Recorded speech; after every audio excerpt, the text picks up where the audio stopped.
जय श्री राधे हरि बोल। तो ये जानकारी है कि कल यानी कि 4 मई के दिन है नरसिंह चतुर्दशी। आप लोगों को पता ही होगा, यानी कि हमारे भगवान श्री नरसिंह देव का प्राकट्य दिवस यानी अपीयरेंस डे है 4 मई को।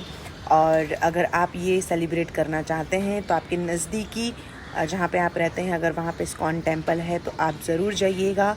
सुबह की मंगला आरती अटेंड कीजिएगा, उनकी कथा भी वहाँ पे होगी, वो भी आप सुन लीजिएगा। क्योंकि नरसिंह भगवान है, उनका जो अपीयरेंस टाइम है यानी कि प्राकट्य जो समय है वो संध्या का है। तो इसलिए संध्या के टाइम पे ही उनका हवन और अभिषेक वगैरह भी संध्या के टाइम पे ही होगा। नरसिंह भगवान 5वें अवतार है भगवान विष्णु के। भगवान विष्णु के सारे अवतारों में से नरसिंह देव को सबसे उग्र अवतार माना जाता है, लेकिन वो अपने भक्तों के लिए उतने ही ज़्यादा सौम्य और सरल हैं। और हिरण्यकश्यप के वध के लिए ही उन्होंने ये नरसिंह अवतार लिया था, आप सभी लोगों को पता ही होगा। प्रहलाद महाराज की भक्ति देख के ही प्रभु को नरसिंह अवतार लेना पड़ा था उनकी रक्षा करने के लिए। और प्रहलाद महाराज ने उनसे वचन लिया था कि हे नाथ, अगर हमें ये वचन दीजिए, अगर आप कोई वचन देना चाहते तो आप ये वचन दीजिए कि अगर आपके भक्त जो आपकी भक्ति करते हैं, पूजा करते हैं, अर्चना करते हैं, अगर उन्हें कभी भी संकट में अगर वो होते हैं और उन्हें आपकी आवश्यकता है, अगर वो आपको याद करते हैं तो आप उनके मदद के लिए आप हमेशा खड़े रहेंगे। इसलिए हम लोग हमेशा जब हमारी संध्या आरती होती है, आपने इस्कॉन की आरती देखी होगी, मैंने बहुत सारे ब्लॉग्स बनाए हैं, वो आरती में जब सारी आरतियां ख़त्म हो जाती हैं तो नरसिंह देव की भी आरती उसी में होती है। और आपको कल के दिन अगर आप उपवास रख सकते हैं तो आपको उपवास रखना चाहिए।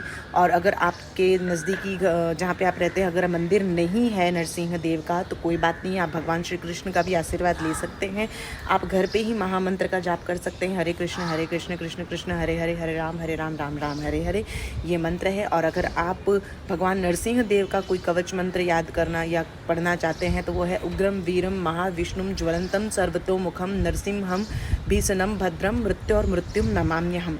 ये भी एक मंत्र है, इसका भी आप जाप करना चाहें तो कर सकते हैं।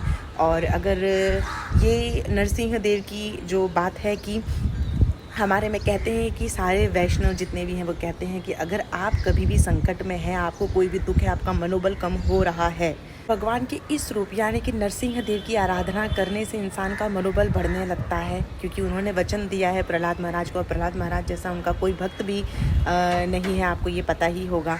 और जब भी भक्त संकट में होते हैं तो प्रभु का अवतार लेना ही पड़ता है।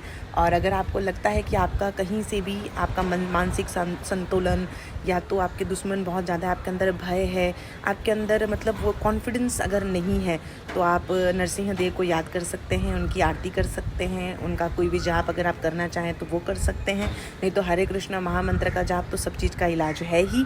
और जब भी कोई अपीयरेंस डे, भगवान का अवतार का मतलब अपीयरेंस डे होता है या कोई फेस्टिवल होता है, उस दिन आपको जाप ज़्यादा करना चाहिए, एक्स्ट्रा राउंड्स करने चाहिए।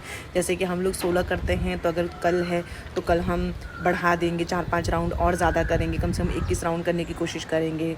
हर जैसे सीता नवमी था, राम नवमी था, हम अपने जाप को बढ़ाते जाते हैं। तो ये है कुछ चीज़ें मैं आपको बताना चाहती थी, मुझे लगा कि आपको मैं शेयर कर दूं कि कल नरसिंह चतुर्दशी है, तो आप लोग भी अगर आशीर्वाद लेना चाहें तो प्रभु का आशीर्वाद ले लीजिएगा। कल मैं पूरा व्लॉग डालूंगी मंगला आरती का, मैं सोच रही हूँ मंगला आरती करने जाऊँ, तो सुबह मंगला आरती करूँगी तो उसके बाद मैं आपको दर्शन भी करा दूँगी, और उसके बाद अभिषेक और सारी चीज़ें हैं उसका भी अपडेट मैं आप लोगों को देती रहूँगी। अगर आपने चैनल को सब्सक्राइब नहीं किया है तो कर लीजिएगा। जय श्री राधे हरि बोल।